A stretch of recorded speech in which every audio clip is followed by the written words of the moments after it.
professionally. And I have the really humble honor of being present with these two gentlemen who have transformed lives with their touch, their human touch of being passionate about their work and dedicating their whole lives.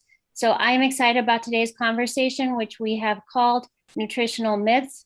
For those of you tuning in, this will be a really powerful conversation, a 1-hour conversation that can really help bust those myths that exist and help you to transform your own lives. So let's get started. Okay. So all my students who have joined me today, almost they are all Hindi people, they are Hindi speaking people. So मैं उन सब लोगों को नमस्कार करता हूं और आप सब लोगों को आज हमारे साथ ज्वाइन करने के लिए बहुत बहुत धन्यवाद देता हूं। आज हमारे साथ डॉक्टर कॉलिन कैम्बल है, जिनकी चाइना स्टडी बुक वर्ल्ड में बड़ी फेमस है। और मैं ये भी बताना चाहूँगा कि डॉक्टर कॉलिन जो है बहुत ही मतलब इन्होंने न्यूट्रिशन में ऐसा काम किया है कि जो आज पूरा वर्ल्ड इनको अप्रिशिएट कर रहा है और न्यूट्रिशन की एक प्रकार से अथॉरिटी है। तो आज हम उनसे बहुत कुछ ऐसी चीजें जानेंगे जिनके बारे में भारत के अंदर भी और विश्व भर में बहुत सारे अंध मान्यताएं और बहुत सारे कंफ्यूजन्स न्यूट्रिशन को लेकर रहते हैं। तो आज हम उनके साथ यही बात करेंगे। So today we will be talking with doctor Colin Campbell and we will be breaking all the nutritional myth. So doctor Campbell, why one must go for plant-based diet? Because the whole world is maximum people are eating a lot of non-vegetarian meat and eggs and fish and everything. So why should they go for plant-based meal? Can you explain, please? Yes, I have two main thoughts that I accumulated over more than 60 years of being in this field. One thought is that we should avoid consuming animal-based protein. I started out my career actually from a farm, promoting the consumption of more animal protein. But during my career, I discovered that's not true, that we really should avoid consuming animal-based protein. Plants have all the protein that's needed. That's point number one. Point number two is that we should also concentrate on the use of whole foods, taking nutrients out one at a time. Maybe putting them in a pill or that sort of thing. That's not very productive. It's oftentimes very confusing because there are so many nutrients. We talk about maybe 30 or 40, something like this, but in reality, in the food, there are hundreds of thousands of chemicals that sort of act like nutrients. So the way that works is that when we consume the whole food, we get miraculous effects, as you have just noted, Dr. Sharma. And then at the same time, obviously, if we avoid animal-based foods. So even though the biochemistry and the science is very, very complex, I understand that. I'm a biochemist on the one hand. On the other hand, the message is fairly simple. Just I have narrowed the message down, in my view, to two things: consume plants and consume in a whole food form. And that way we just see amazing results. And I think, Dr. Sharma, you already have been demonstrating that with your cancer patients. Yes. But what's called, a lot of people actually they favor animal proteins because they say if the animals are not killed, then the whole world will be full of animals. They have some different arguments. So what do you say about that? Well, I don't think that's true. What we have done in the world today, especially in the Western world, we've farmed animals for eating. And so we have billions of animals, chickens and pigs and cows, that we actually put in these big operations, huge operations. And we kill the animals to eat the food. And my research in protein suggests that no, the animal protein is not good. It is simply not good. It turns on cancer. That's what we did in my laboratory. We could turn on cancer. When we take the protein away, the cancer would go down. It was very tough. And so that's one thing. The other thing too, animal protein foods also increase serum cholesterol, which in turn relates to heart disease. And if the food is not in a whole food form, and we just use a lot of sugar and things like that, then we can run into different difficulties with diabetes. Mhm. So it's really common diseases, at least in Western countries. I see. Cancer, heart disease, diabetes, chronic kidney disease, I should say, and many others, obesity. Those kind of diseases seem to be caused by the same sort of diet. Different nutrients are involved working together, but it's basically the plant-based diet, as much as possible in the whole food form, is really the best advice. I think. It's very simple advice, Mhm. even though the So, chemistry is very complicated. Does this have any impact on environment? Because this animal agriculture is it leading to anything damages to the environment also? Any climate or something like that? Yes, absolutely. This is a very good question, and it's actually becoming now really discussed quite a lot. We have a number of environmental problems that are worldwide.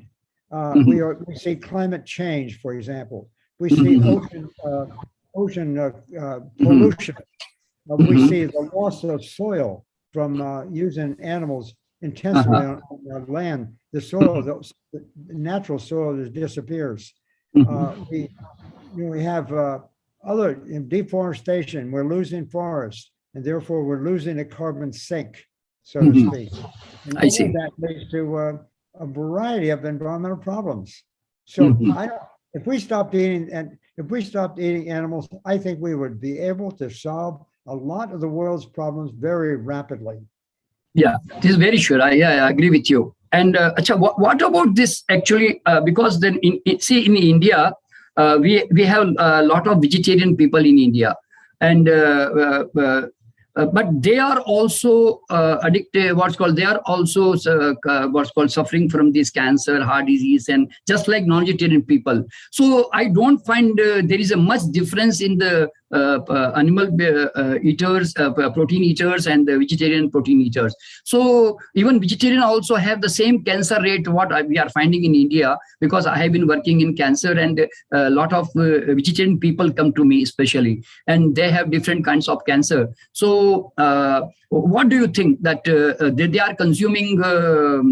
Definitely they might be consuming some animal protein like milk and cheese and paneer, all these kinds of curd and yogurts. So that also may be contributing, or some fat, cholesterol, this factor may be also contributing. So what is your opinion about that? That why vegetarians also have the same cancer and heart disease and diabetes, and all the disease what non-vegetarian have? Well, that's a very good question. As you know, we in the Western world, India is very famous for its vegetarian sort of ideas and practices. The problem with vegetarianism is that 90%, at least in Western societies, 90% of the vegetarians are still using dairy. And dairy, that means cheese and whole milk and so forth. And that's animal protein. I should tell you, there's a very interesting story. When I started my career, I was responsible for feeding malnourished children in the Philippines. At that time, the few children that got the most protein, they seemed to have a higher risk of liver cancer. At the same time, that was my impression. At the same time, there was a study done in Hyderabad, in India. Experimental animal study showing exactly the same thing. That when animals were fed more animal protein, and in this case, it was milk protein. When they're fed more milk protein, the cancer was turned on. I see. That's how I started my career. So I spoke at the Hyderabad Institute, Dr. Gopalan, at that time. And so I owe a lot to the Indian, experience on the one hand, but on the other hand, I do know that the vegetarians in India, I don't know exactly what the figures are, they still use a lot of dairy. That means cheese. Yeah. I know. That is a problem. That's a problem. Yeah. No, and one more thing, what I contribute, what I have observed that our Indian people are using a lot of fat in their diet, and especially they fry too much in their vegetables. Even I'm telling you, eating fried food is a different thing, but they even fry their vegetables also, and they have a lot of processed and vegetable fried vegetables and everything. So because of that, also they have a lot of uterine cancers and breast cancers and different kinds of all liver cancers, everything. Yeah, this is what I also found. Yeah.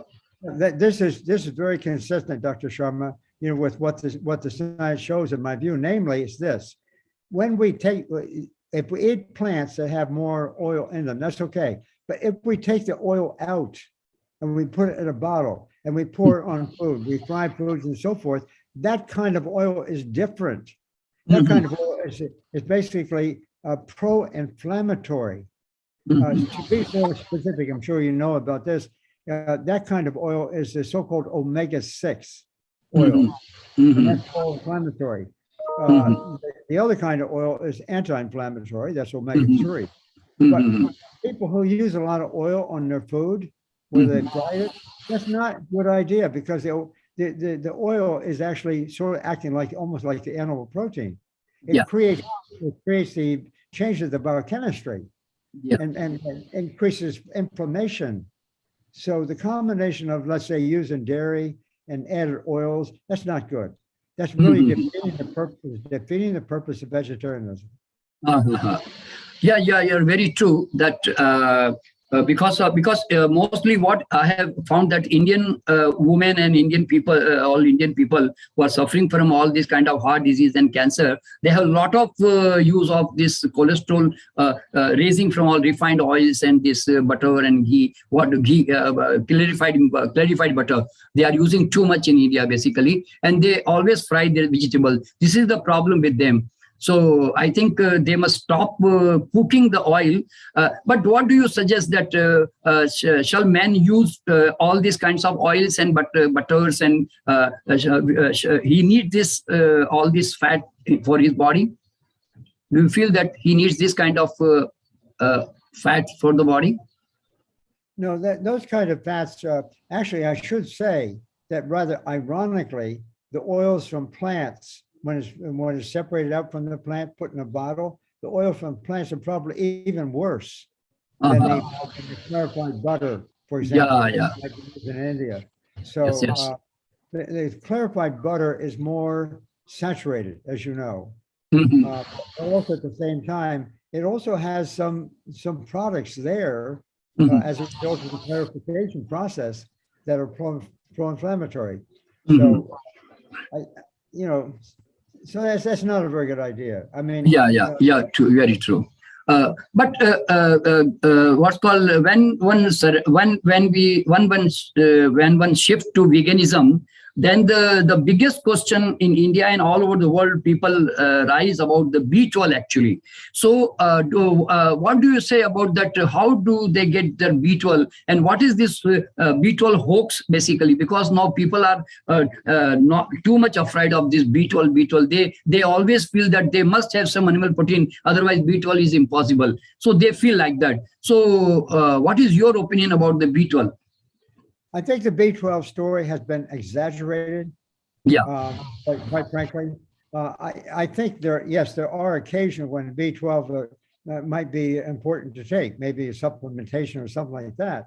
On the one hand, but actually B12, as you know, is not produced by animals. It's not a mammalian product. It is present though in animal foods, because the bacteria in the rumen of the animal, it actually makes B12. B12 is made by microorganisms that grow in soil, and to some extent by the microorganisms that's present in the rumen of cattle, for example. So we get some B12 in animal foods, and we would otherwise be getting it from the soil, from plants, except in the modern day, the plants unfortunately are being grown in soils that are not very healthy. And so there's maybe not so many microorganisms there. And so under those circumstances, people who are strict vegans probably it's a good idea that they take some B12 supplement. Mhm. Taking some B12 injection from outside or taking some tablets of B12, do you feel that the body can replenish by these tablets and injections? Yes, I do. B12 is, by the way, is very safe. So we Uh-huh. don't need to worry about that because it's water soluble for one thing. Mhm. Some of the vitamins like vitamin A and vitamin E and so forth, they are fat solubles, and vitamin D too. But the vitamin B12 is water soluble. So we can take it on a regular basis. We don't need to worry really about I see. any harm, to be honest about it. So do you feel, Dr. Colin, that even non-vegetarian people are also suffering from B12 problem? You said vegetarian people? Meat eaters. Do you feel that meat eaters and animal protein eaters also, they also suffering from B12 problem? Well, Sometimes? some of them do, because as you may know, when we consume B12, it gets absorbed because it binds to a factor in our stomach called intrinsic factor. Mhm. Okay, so it takes a combination of intrinsic factor plus B12 in order for it to be absorbed. Now, the intrinsic factor is produced in the mucosa of the stomach. Mhm. And some people, if they have any difficulty with their stomach, they might not be producing enough intrinsic factor, in which case, in that case, they won't be able to absorb the B12 very well. And that can occur, that can also occur among meat eaters, as you probably know, Uh, if they have stomach problems of some sort. I see. So Mhm. usually the animal food eaters don't need B12, but maybe they do. The best way to know that is to do a lab test, of course. I see. So Yeah. those people who are suffering from B12, what do you suggest that what vegan food they can use for their B12 supply? I don't know the answer to that very well. I don't know. I just don't know. I wouldn't want to comment. Yeah, because see, vegan people normally always ask me that from where do I will get my B12? Do you have any fruits or vegetables or sprouts or nuts? Something can you suggest that through which I can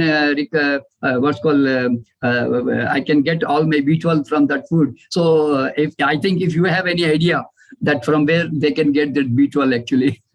Well, one thing I might suggest, and that is that organic food, I don't Yeah. know how prominent that is in India, but organic food grown naturally, with the soil in better shape and so forth, that's going to have more B12. If we only have the vegetables from, highly processed areas and stuff like that, it will have less B12. So in the olden days, I was raised on a farm, milking cows. And so we had our own garden. And in that case, when we ate the vegetables from the garden, it was grown in good soil. And the soil may have had some residue, organism B12. But in the modern day, in the big stores, they wash the vegetables. They do it they try to make it. Yes. You are pinpointing the root cause. I'm telling you are Dr. Colin, you are very well said. Do you feel that a lot of hygiene and cleaning and washing everything has created this problem of B12? Do you feel like that? Yes. Lot of too much hygiene. Yeah, I agree. I'm happy that you said that. Because, there was a famous study. I remember when I was younger, there was a famous study done in India. I can't remember the details of this, but the study was very young children. They put some children in very, very clean environments after they were born. And they didn't have any exposure to any outside, influence like that. They were very, very clean. Okay. And they compared those children, I think after 2 years or 3 years, when they brought them out and they could play and they could work in the regular conditions, they were more susceptible to infection. Yeah. They were more susceptible to infection. So I think being outdoors and, especially for a young child or so forth, of course, it's not necessary to get really, really dirty. I'm not saying that, but just being under normal circumstances. Yeah. I think we have lost the B12 because of too much hygiene we have adopted in our life, and washing too much and all the time washing your hands and your everything. See, even the same story has happened with me also, Dr. Colin. During my practice, I found those children who are living very sophisticatedly, and they were given all the facilities of the luxuries and everything. They were never exposed to the outer environment.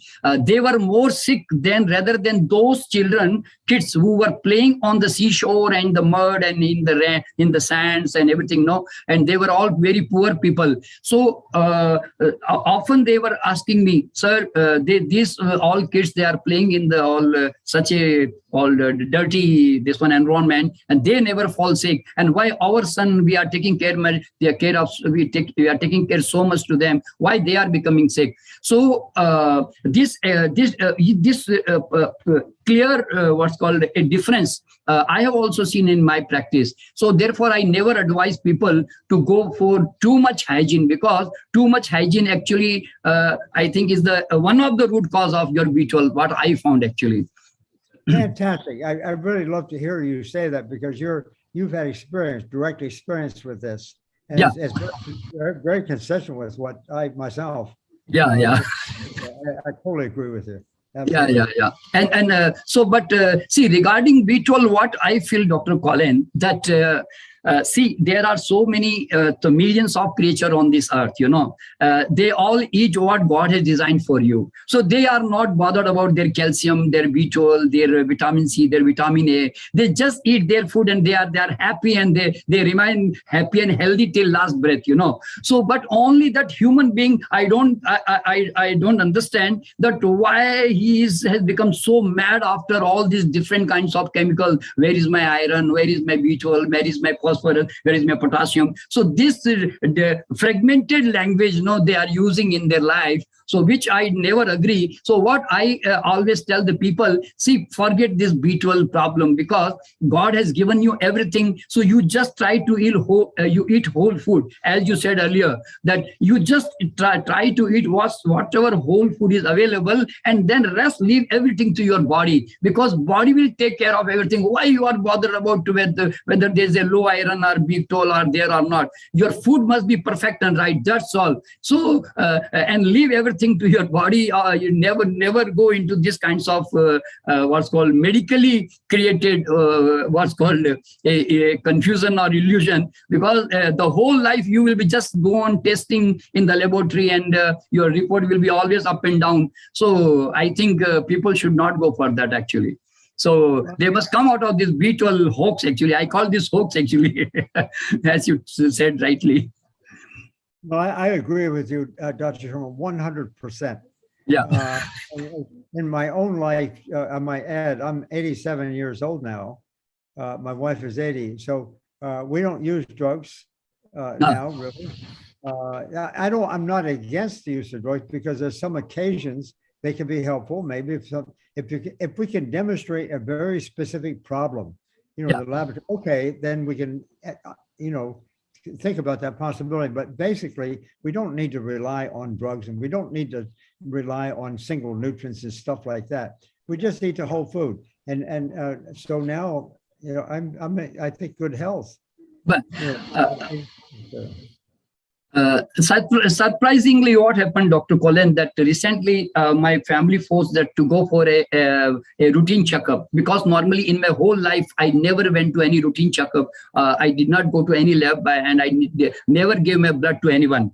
But recently, when I got checked my blood report, my B12 came just 113 only, 113 B12. So I am it should be around 300 or 400 something, or more than that. No. So, but my B12 came just under 113. So, but whatever symptoms I have read regarding the B12, I don't have any symptom at all in my body, not even a tiredness, not even any nerve problem, or not any other kind of my appetite is very weak or something. Means I don't have any symptom of B12, whatever they have explained medically on the Google, So what I feel, because I don't eat any animal protein, and my B12 is very, very low now. So I think that it is unnecessary. Means people are unnecessarily afraid of this actually. So what I feel,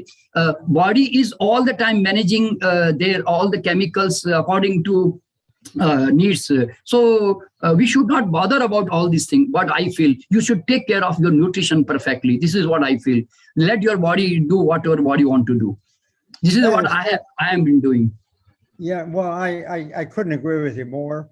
My B12 was a little bit low. Right now it's better. I don't know why. But in any case, I have a similar story on vitamin D. Yeah. When I had my vitamin D checked, we were below the amount recommended. And that was about 5 years ago. I had it checked again, and so did my wife. We both do. Yeah. We were told it was low. Well, I happen to agree with the concept you just said. Namely, nature can handle these things. Yeah. And sometimes these numbers that we have to live by in the laboratory, those numbers are developed from people who are not well necessarily. Yes. You are right. So the numbers we have to live by are the numbers for people who are not necessarily very healthy. And so, if we're low a little bit in B12, if we're low in vitamin D, for example, by those standards, that doesn't mean to say we're, in ill health. We just have to go back and look again and see why do we have this? The vitamin B12 story, as you know, Dr. Sharma, one way to measure that is, of course, measuring the excretion of a product in the urine, whether you're B12, that's what they say, or the main cell volume, cell volume, MCV measurement too, is a reflection of the so-called macrocytic anemia. And so I've had myself checked that way, by the way. Again, I'm sort of on the border, but I don't understand why. So I don't understand why these numbers, we have to live by these numbers all the time. I never go by these numbers, what medical science say, but I just go by my body language. What my body believe and what my body does is the right. That's what I always believe. So one more thing. When a person, what's called in India, especially, they fear too much. Then if they don't go for milk and milk proteins and all this cheese and all this yogurt, they feel they actually relate to the God. We have religious also emotions attached to this. So what do you say? Because whenever we ask the people to leave their milk product from their diet, they always afraid of calcium. They always say, where is my calcium? Where is my calcium? So what do you say? If a person shift to a vegan diet, how he will get his calcium? From where he will get? Well, I would answer that question first by citing some studies that showed a friend of mine way in the 1980s, for example. When he cared, his name was Professor Mark Hastad at Harvard. He did a study back in the 1980s and showed that if you compare different countries and the amount of calcium they consume, the higher the calcium consumption, the higher the rate of bone fracture. I see. More calcium, more bone fracture. And so we actually did that kind of study in China, the similar thing. That it turns out that we don't need the calcium, for this purpose. We don't need it. That's the standard that was set by the people who wanted to make sure we consume enough milk. Because milk is a source of calcium. So I don't agree with that.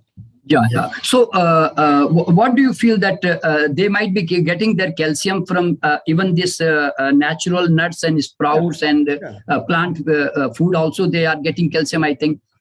See, yes, what they are. Dr. Kallan, I have written one book, Milk a Silent Killer, 40 years back. So in that, I have especially mentioned that there is not a problem with the calcium. Calcium is already there in the body. Only thing is there are a lot of calcium leachers. calcium robbers, So see, people are eating a lot of processed food and sugars, a lot of different kinds of all cooked food. So what I feel that, and a lot of acidic food also, which create a lot of acid in the blood. So because of that, what I feel that a lot of calcium is gone away by that. And moreover, if they are more stressful and depressed, or if they are more fearful, in that condition also calcium is lost. So what I have felt that due to a lot of mental problems and due to a lot of high protein diet and high processed and sugar diet, their calcium is lost because of that too, because calcium is a buffer and it has to neutralize the acids inside the body. So what I feel that there is the problem not with the calcium. We have to stop the calcium leechers. What I feel like this. You said stop the calcium eaters? Calcium leecher, calcium robbers. See, there are calcium robbers. They take away all the calcium from the body. Like high protein diet. They have a lot of acid residuals. Okay, yeah, I see. Yeah, sugar also create a lot of acid inside the body, and sugar especially take a lot of calcium from the body. So they rob the body from the calcium. What I feel like that. Yeah, okay, I understand what you said. Yes, I agree. That we are actually increasing the acidification, the acid and so forth, the calcium, and so they think they need the extra calcium. We don't need. That's not really true. We don't need that. Yeah. So see, finally, since you are almost in certain aging, and I am also in certain aging. Means I am also around about 70 years, and you are also, I think, about 70 years more than I think. I'm 87. 70? No, I'm 87. 87. Oh my God. You are so elder to me. Thank you very much. Very nice to see you. You're a young guy. Yeah. So what? Yeah. So what do you feel that ultimate we have, after reading so much books and meeting so much, going to so much conferences and doing so much research, so what ultimate came to your mind that this all nutritional, also thousands of books are written in the world, and these all are just humbug, they are all just what's called useless? Do you feel that there is something it is coming to your mind? Yes, that's a really good question. With the modern medicine, Western medicine especially, and I think, of course, in India, you're going to have a lot of this too. But in any case, what we do in Western medicine, we focus on one thing at a time. We focus on one nutrient. We focus on one biochemical event. We focus on one disease. That causes a lot of confusion. That causes a lot of confusion. And actually, I should tell you, I really got interested in the history of this question. So I spent 1 year at Oxford University working with my colleagues there, and I was looking at the history. And in the history, what I learned was that in the middle of 1800s, there were two theories about cancer. One said that cancer is a local disease, and you could just cut it out. The other said that cancer is a constitutional disease, meaning it has to do with more with nutrition. What happened was a local theory of disease. One nutrient, one event, one number. That's actually was got into the economic systems. Mm-hmm. Because that kind of information is useful for marketing products. Mm-hmm. If we can identify a product, one product, or acting alone, one certain number, then we can market it, because that's what the economics says. We can market when we have intellectual property protection. And so this idea of what you were just referring to, that we all live with, we get caught up in the Western model, basically, focus on one nutrient at a time and make up one drug to treat one disease and so forth. That makes no sense. That's the opposite of what you and I are talking about. You and I we're talking about food, nature, and all of it working together. It's marvelous. Yeah. So what should be ultimate? What people should consume? Because people are so confused. Because from in Indian traditional system saying something, some Ayurveda says something, then medical science says something. So people are utterly confused that what is good, what is bad. So what do you feel? Say after in 87 of your age. what nutrition people should go? Can you explain that, please? Well, yes, the first thing I would say is that not necessarily the person. The person, yes, the person should just use plant foods and make them whole food as much as possible, okay? No. But there's one more thing I would like to say too, because I spent many years in policy development, in developing food and health policy in Washington and in London and so forth. I was working in that arena. I saw what goes on, behind the curtain, maybe you could say. I saw what at the higher level, the kind of recommendations that government authorities make, the kind of recommendations that medical authorities make. They are making all these recommendations about this, that, and everything else, and they're confusing the public, number one. They're not teaching nutrition in medical schools. They're not teaching medical schools and nutrition medical schools, which is what you and I are talking about. Yeah. And so the health comes from nutrition, eating the right foods. The health does not come from just trying to make another drug or trying to make another nutrient supplement. All that kind of information is being propelled by business interests. Yeah. Business interests. And I'm okay. I mean, I'm a business. I think we have to have business. That's not the issue. Yeah. I believe in a free market and all that sort of thing. But at the same time, we have begun to exaggerate the importance of these numbers. Yeah. And these individual nutrients. And that's the problem we have. So I would say that at the policy level, the government authorities need to acknowledge what they're doing. They need to change their message. And they should stop just only pleasing the corporate interests. Why don't we speak directly to the public with the kind of messages you have, I have? Why don't we tell the public and honor that system? Because that's the truth. So, to answer your question, individuals, yes, they should be consuming plants and make them whole and so forth and so on. Have plenty of water, good water, all that, good sunshine, good outdoors. Those sort of things are all important. That's part of nature. But we don't need to listen to all the suggestions, recommendations that come from our governments. I see. This comes from governments around the world, but especially bad in the United States. Then people are worried about the balanced diet. Normally what they see, they when say they balanced diet, what they mean that balanced diet means eating everything at a time.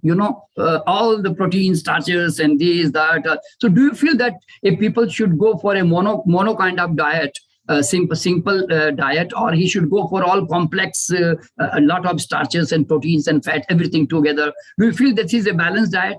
Is this balanced diet? Well, I say, here's the way I say that question. I know the question you're asking.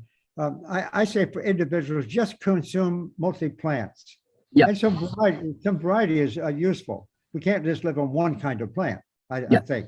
So we need some variety, but we don't need to be obsessed with this idea. Yeah. We don't need to be obsessed with these schemes. Okay, we just eat this vegetable today, tomorrow we eat this other thing over here. No, I don't think we need to do that. We should relax and just eat plants and enjoy the food. Yeah, this is true. But what do you say about the cooking of the food? Because since I have been working more on the raw food in my hospital also, because I had a fireless kitchen in my hospital, so I worked more on raw. And by eating, and even my family, 80% lives more on the raw food, and we consume very less cooked food. So what do you feel that even after adopting plant-based food and coming to veganism, still people may suffer because of cooking too much their all food? They may be losing all their vitamins and minerals and altering the chemicals. So what do you suggest, that how much cooked food they should consume and how much raw they should have, or cooking does have any damages? What do you feel like about that? Well, I don't have any definite formula. I don't have any definite numbers, but most of us are eating plant foods. As you know, we're eating a lot of raw food. Yeah. In other words, we eat fruit, we eat vegetables, and we eat it raw. That's good. Nothing. That's very good. I think some cooking is okay because of the grains, for example. We can't eat grains very easily unless we cook them, and so maybe the tubers as well. Yeah. So I think cooking's okay, but I don't have any magic number. Yeah. You just, I'm not opposed to cooked food. I should say that. Yeah. I'm not So opposed to cooked food. I see. But at the same time, the more raw food that we consume in the form of salads, we use a lot in the West, stuff like that. Salads, fresh salads, fruits, of course. So we eat a lot of raw food. Yeah. Just naturally. It Yeah, just yeah. comes naturally. So So- I don't obsess over the idea too much about cooking. Yeah. But one more thing I should add, in the cooking, as you know, we tend to cook with oils. We tend to cook with a lot of salt sometimes. Yeah. Sometimes that's the problem with cooking. Yeah. Put too much oil in there or too much, frying them and stuff like that. That is a problem. That's I the see. problem with cooking. Yeah. Dr. Colin, what I have found that the grains are originally this grains and lentils. Grain, all the cereals, grains and lentil. What I have found that they are not originally designed for humans. Though, see, human being is such a design that he can eat a lot of mixed diet. His body can accommodate so many different kinds of diet. But what I have found regarding the grains, that because grain cannot be eaten raw and it has to be cooked.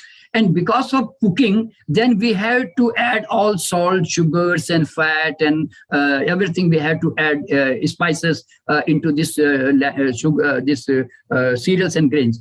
So what I have found, when I reduce grain from the diet of a person or some sick person, immediately his body started healing faster and he recover more faster. So what I feel, so I have written one book, Grain, the Cause of Human Diseases. I have written one book on the grain itself, that grain, the cause of human diseases. One book is Milk, a Silent Killer, and another book is Grain, the Cause of Human Disease. So I will send you one copy to you also. So you just go through that and you will enjoy, because in that I have explained that why grains are creating a problem in our body.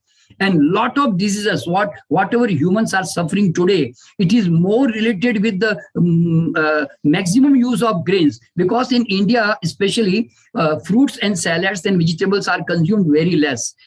Lot of family, they don't go much to raw diet. They eat very less salads, raw salads and fruit. And often they from breakfast to lunch and dinner, they always have only grain. So and along with the grain, they have all oils and ghee, all the butters and everything. So because of that, they suffer a lot. So therefore, they also, after being in veganism, in vegetarianism, they still suffer from so many dreadful diseases. No. So then I started working on this area, that why people cannot remain healthy. So I found that eating too much grain is also cause of our disease. So what is your experience? Because since many years, you are also living on some good diet. So do you feel that grain is not to be taken much? Well, I don't have too much feeling for that, to be honest about it. On the one hand, on the other hand, we use a lot of tubers, because you need to have the carbohydrate as a source of energy. Yeah. And so tubers, potatoes, and so forth like that are very important. And that's a good source. The grains, sometimes, my wife actually cooks oats without, it's very easy, just cook it very simply, just with water. And so I use that, we use that. As far as the other grains are concerned, rice, maybe. You use a lot of rice in India. Yeah. Wheat and rice. In India eat a lot of wheat and rice. Right. So I don't know. I mean, whatever your experience is as a clinician, I'm a scientist.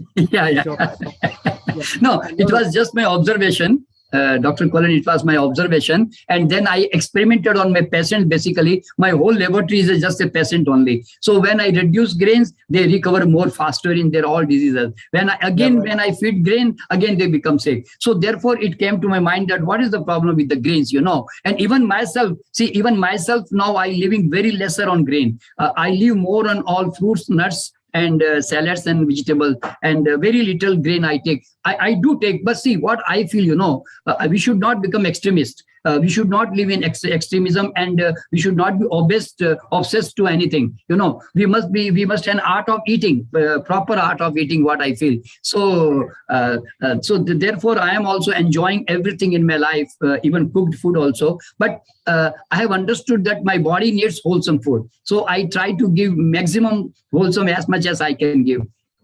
Right. And my whole family is sick, free of sickness. My family is not vaccinated. My family is not given any medication. We don't take any herbs, even, I'm telling you.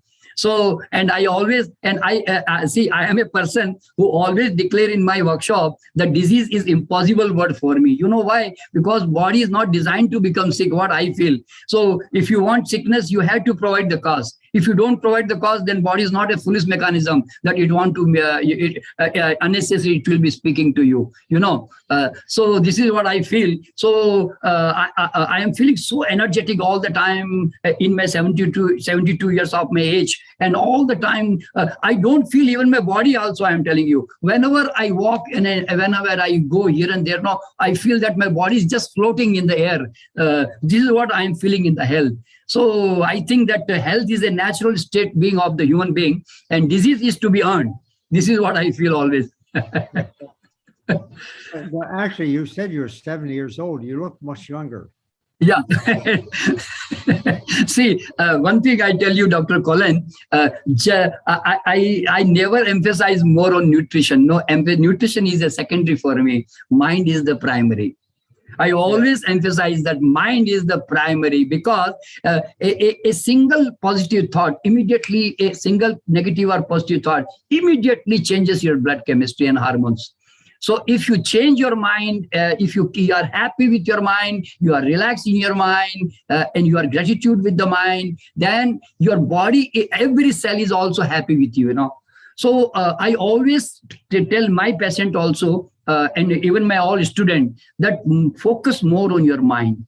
And then even what I have found, I know a lot of people, they are 100 years, they are in 90s, they are living very long, they are not sick, they don't have any disease, but they have been consuming animal proteins, and they have been consuming alcohol also. Every day they have a small pack of alcohol, but still they are 95, and they are hell and hearty, and they don't have any disease at all. So a lot of people argue to me, see this gentleman. Every day he's taking little alcohol, wine, and every day he's eating all the animal protein. Then how do you say that longevity is connected to veganism? So people are asking me, so what is your opinion about this? That's a very important question, I think. We tend to think in absolutes. We always think in absolutes. And so there's always exceptions to, the general rule, as we know. There's a normal distribution, the normal distribution of values and so forth and so on in biology and medicine. And of course, there's going to be some people, like 2%, 5%, I don't know, some people like that, they can actually do all the wrong things and still do okay. But they're really the exception, very much the exception. Very, very exception. I agree with you. Yeah. And I mean, I know of people, I've heard of people who live to be 95. They say the reason I'm 95 because I smoked all my life. Well, yeah. That's foolishness. If everybody smoked all their lives, it wouldn't be 95. But 1 or 2% or something might be able to do that. And that's probably because of their genetic background. I don't know. I think, Dr. Colin, they might be having some genetic resistance, genetic vitality. They might have they might have come with their genetic strong vital force. That's right. So that it can tolerate all the abuses in their life. This is what I feel. And one more thing, what I felt, Dr. Colin, that why people, in spite of having alcohol and in spite of having animal protein, why they live long?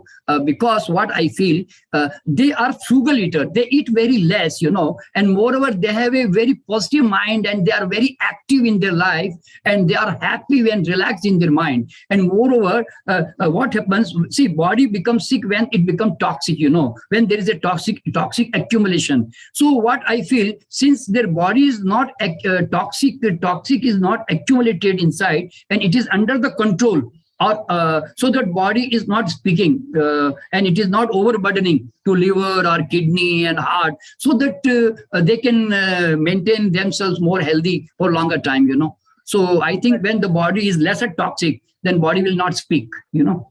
This is what I feel. Yeah, that's a very important message, what you were just saying. I'm not as familiar with some of that, work in the laboratory, but I know it's important. I know it's important. So because they are eating so less that body is not producing a lot of metabolic waste. It is producing very less metabolic waste, so body can handle very easily, you know. So therefore they don't feel any symptoms, till in their old age also. Okay. I have a question for you, Dr. Sharma. Yeah. On the question concerning the use of grains, that you were making suggesting some caution, obviously, on that. The people who are on the grains, and then when they go off the grains, you say they feel better, so forth and so on. Are the diseases they're suffering, is that mostly gastrointestinal diseases, or? No, Dr. Colin, what I observed, because I have also left grain for longer time, and since 40 years, I am using very less grain. So what I found in my body, that the stiffness earlier, what I had stiffness in my body, what I feel, the grain and lentils are the cause of making body stiff, because it has lot of earthy elements inside it, earthy elements. So because of that, the body becomes stiff. And in India, what I have felt, the people in 50 years of age, they become old age. They call senior citizen, they call themselves.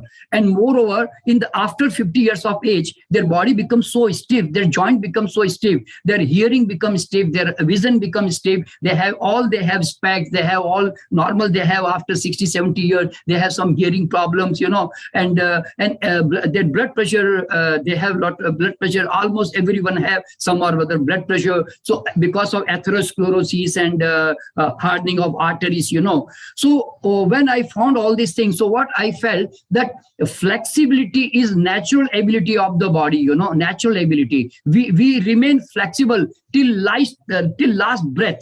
If we don't stiff our body by eating too much grains, then our body always remains flexible. I have few people, my students who are not consuming grain at all. So they are so flexible that even in their 95 years, they are still doing some yoga and postures, and they can bend their body anywhere, I'm telling you. So it means the flexibility is a natural state of the body, and we are making stiff because of the salt, eating too much salt and eating too much grains, So this is what I feel in my experiments. I'm really interested in what your comments on this point. So what do you eat if you don't eat any grains? Where do you get your energy from? See, my calorie, if I tell you my calorie, you will be shocked, I'm telling you. See, in the morning, what I do at around 10 or 11 o'clock, I have only almond milk. I have 1 glass almond milk, or sometimes coconut milk and it's banana shake. I have some time, and or sometimes juice if I don't take any nut milk. In the morning, then afternoon 2 o'clock, I have only fruits. I eat only fruits. Okay, that's all. And evening, what's called by 7 or 8 o'clock, I have my dinner. So in dinner, I have 1 bowl of salads and sprouts. And along with that, I have some steamed vegetables and some grain, whatever wheat or rice or corn or whatever grains available in my family, which normally family people are eating. So I also take very little grain. So if I count my calorie, so it will come to 700 to 800 calorie only, I'm telling you. Only 700 to 800 calorie. So what I feel, the law of energy, the abundance of energy dependent on your non-toxic body. What I feel, the lesser the toxic body, the more prana energy you can receive the, see, food is not just the physical nutrition, food is from all the universal source, universal source, the oxygen, the sunshine, and so see, in India we have so different kind of people who are called sun yogis. Sun yogi means they don't eat anything since many years, and they just expose their body to the sun, and they are living from so many years without any food, I'm telling you. So like they are breatharian, I can say they are like sun yogis and breatharian. So what I found, that body need very less food, very, very less food. And we can maintain and sustain on very limited food. So my calories also very, very low, and I'm enjoying such a great energy in me. I'm telling you, see, even in the evening, I am here by 8 o'clock, 8:30 here. I'm just sitting before you. Whole day I have worked a lot in my office, and I had today workshop also. I spoke for 5 hours in my workshop today, and then I have come to here to speak to you. So you can just imagine that still my voice and my all my personality, you can guess from my personality and voice that how much energy I am feeling, and I have not taken anything since morning. I have not taken single grain, even I am single grain. I have just taken 1 nut milk and 1 small fruit bowl. That's all. And my energy is too high. I'm telling you, too high. Even to get it tired is a problem for me. To get tired is a problem for me, I'm telling you. Wow. That's a really, really important message. I really appreciate that. I could use some of that myself. By the way, do you ever use any drugs? Any? Drugs. Do you ever use drugs? No, not even herb, I'm telling you. Okay. No drug.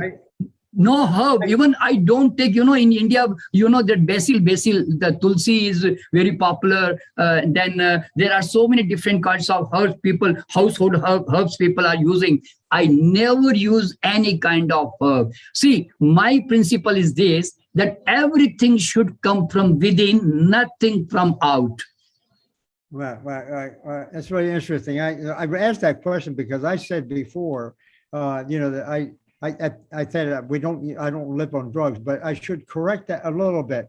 Some years ago, and I just interested in your opinion. Some years ago, when I was, many years ago, I had pneumonia, and so in that particular case, they gave me a little bit of antibiotic. I was only at that time only about 20 years old. Okay, so I used it at that time. One other time, I had a bit of whooping cough, and they gave me some antibiotic because they said that for 5 days. And then that was the second occasion, but only for 5 days. So I've really stayed away from that, except for recently. I have to say, I've had a little bit of a blood pressure problem. I don't know why, but anyhow, I've started searching for it, and they said that, well, I should take a really low dose of blood pressure medicines. So I did that because I don't want to have high blood pressure. But on the other hand, I know I can control it without it. And I come to find out, I think my blood pressure problem, it wasn't that bad, but on some days, I think it's because of stress. So you're telling me that, the mind is of mind is the primary. That's mind is the primary, okay. Nutrition is secondary. Okay, so what I'm saying is my little bit of experience about that. I was stressing over the fact, why doesn't the world know more about this information? Yes, So I started thinking about that. I don't know. So what I think, we must learn the art of being happy all the time. What I believe, that you must believe more and more this universe and the creation of this body created by the God. The more you believe that I have not made this body, it is made by the universe, my God, or whosoever he may be. So once you believe that my body has all the capability to do anything, and my job is just to follow my body language. So see, I never care for my health, Dr. Colin. I never care for my health. Whenever I feel hungry, I eat. If I don't feel hungry, I don't eat by timing or psychologically, I'm telling you. And then I always have simple combination of food. I don't combine too much my meals, and then I have maximum raw and little cooked food and grains. That's all. And I do very little exercise because my body is not very much fatty or obese, so I don't need much exercise. So I do all natural exercise, no walking. I don't do special exercises. I don't have exercise phobia. So if I don't do exercise, I will become sick. I don't have that fear in my life. So therefore, whatever natural is occurring, so I'm just flowing with my life. I'm not struggling or fighting for my health, So this is what I have felt in my life. That's a good message. That's really a very good message. Yeah. One more thing. One more thing I think maybe we should say in this discussion. The plant-based diet is, as we know, it's very, very good. And it's good not only for preventing disease. We now know that people who already are sick, if they switch, they can recover very fast. Yeah, of course. It's a means of treatment. Yeah, major treatment. Yeah. Yeah. So I'm just saying that because some of my colleagues have been doing this. I'm not a clinician, but one of my sons is a physician. And so what they find is that when they switch within 1 or 2 days, remarkable benefits already occur. That's yeah. So it was so nice talking to you, Dr. Colin, and it was such a great pleasure to have you for such a good, wonderful discussion with you. And I hope people have enjoyed our this talk. So Aarti, you can just take over and you can conclude, please. Yeah, thank you. Really enjoyed it. Dr. Campbell and Dr. Sharma, what a great conversation. I'm sure our audience is enlightened. You could tell your energy was it just gives me goosebumps in a good way. I want to leave with a couple of quotes. As we know, let food be thy medicine. Dr. Sharma and Dr. Campbell hugely believe in let food be thy medicine is a big message. We also heard talking about inflammation. So those of you who are listening, keep the inflammation low in your body, the disease will stay away. And that's what comes from that plant food-based lifestyle. 2 quotes that I thought I would share with our audience today. Dr. Campbell has one that's nutrition is not a mathematical equation in which 2 + 2 is 4. The food we put in our mouths doesn't control our nutrition, not entirely. What our body does with that food is what it does. And Dr. Sharma has many quotes as well, but one that struck me is disease is acquired due to ignorance. It is a byproduct of your abnormal habits. The fact is we can all change the way that we live. And Dr. Campbell and Dr. Sharma have given us examples today. Be a smart consumer. Do not take information from places that don't need to be taken from. Take it from your inside. They just gave you the example of going inward. So for our audience, please pay attention to what your body needs at all times. It'll lead you. So the way to get in touch, Dr. Campbell has the Center for Nutritional Studies, nutritionalstudies.org, and Reiki Healing Foundation, reikihealingfoundation.net. Thank you too for this wonderful conversation that'll continue and enlighten. Namaste and thank you, everyone. Thank you, Dr. Collins. Thank you very much. I will see you in USA whenever I come there. Okay, I will see you there. Okay, thank you very much. Okay, nice. Thank you very much. Thank you very much. Thank you. Okay, Aarti, thank you very much for your nice message. Actually, you have very, very nicely concluded. Okay, thank you very much. Okay. I usually go by Dr. Campbell, but I know some people instead of. Okay. Okay, thank you. Okay, doctor. Okay.